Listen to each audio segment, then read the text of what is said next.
Hello friends, நான் இன்றைக்கி என்னோடய டெய்லி ரொட்டீன் தாங்க பண்ண போகிறேன்.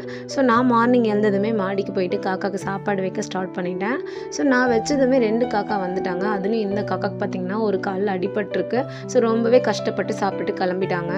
அதுக்கப்புறமா நான் கீழே வந்து மணி பிளான்ட்க்கு கொஞ்சம் தண்ணி ஊற்றலான்னு சொல்லிட்டு தண்ணியும் ஊற்றிட்டு அப்படியே திரும்பும்போது பக்கத்தில் பார்த்திங்கன்னா இந்த மணி பிளான்ட்டில் நைட்டு மழை பெஞ்சிருக்கு. ஸோ அதுலேருந்து பனியெல்லாம் அவ்வளோ சூப்பராக இருக்குது. ஸோ அப்படியே கீழே வந்துட்டு லஞ்ச் என்ன ப்ரிப்பேர் பண்ணால் சொல்லிட்டு யோசிக்கிறதுக்காக ஒரு டீயை போட்டு உட்காந்துட்டேன். ஸோ இப்போ வந்து யோசிச்சதும் எனக்கு முட்டை 2 இருந்தது வீட்டில். ஸோ நம்ம வந்து லெமன் ரைஸும் முட்டை வறுவலும் பண்ணி லஞ்ச் பாக்ஸ் கட்டி கொடுத்து அனுப்பிச்சிடலாம் ஹஸ்பண்டுக்கு அப்படின்னு சொல்லி ஒரு ஐடியா வந்துச்சு. ஸோ முட்டையும் இப்போ வேக வச்சு எடுத்துக்கிட்டேன். வேக வச்ச முட்டையை பார்த்திங்கன்னா நான் இப்போது வறுவலுக்காக ரெடி பண்ணுறேன் மசாலாலாம் போட்டு. ஸோ தவா வச்சு முட்டையும் வறுத்தாச்சு. அதுக்கப்புறமா 2 லெமன் எடுத்து கட் பண்ணியாச்சு. இப்போ லெமன் ரைஸ்க்கு தேவையான எல்லா பொருளையும் போட்டு ஒரு கடாயில் போட்டு வதக்கியாச்சு. இப்போ வதக்கினதுக்கப்புறம் நம்ம வடித்து வச்ச சாதத்தை போட்டு லெமனை புழிஞ்சு விட்டு உப்பு காரம் எல்லாம் பார்த்துட்டு ஸோ நம்ம லஞ்ச் பாக்ஸில் கட்டியும் வச்சாச்சு. இப்போ நம்ம ஹஸ்பண்டுக்கு ஒரு டாட்டா பை பை சொல்லி அவர் ஆஃபீஸ்க்கு கிளப்பி அனுப்பியாச்சு. என்னோடய சேனலை சப்ஸ்கிரைப் பண்ணலாம், மறக்காமல் சப்ஸ்கிரைப் பண்ணிக்கோங்க. தேங்க்யூ.